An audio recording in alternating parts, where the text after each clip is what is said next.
നീയും നിന്റെ മുതലുകളും നിന്റെ സമ്പാദ്യവും നിന്റെ ഉപ്പാൻ്റെതാണ്. പിതാവിൻ്റെ അടുക്കൽ പിശുക്ക് കാണിക്കരുത്. പലരും വിചാരിക്കുന്നത് ഉപ്പാക്ക് ഞാൻ എന്തിനാണ് ചെലവഴിക്കുന്നത്.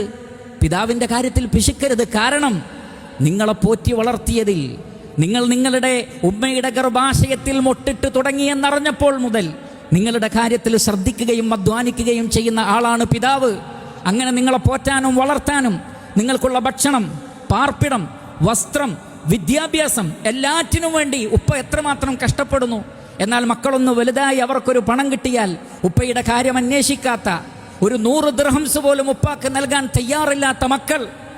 റസൂലുള്ളാഹി സ്വല്ലല്ലാഹു അലൈഹി വസല്ലമ പറഞ്ഞത്, അൻത വമാലുക ലിഅബീക്, നീയും നിന്റെ മുതലുകളും നിന്റെ സമ്പാദ്യവും നിന്റെ ഉപ്പാൻ്റെതാണ്.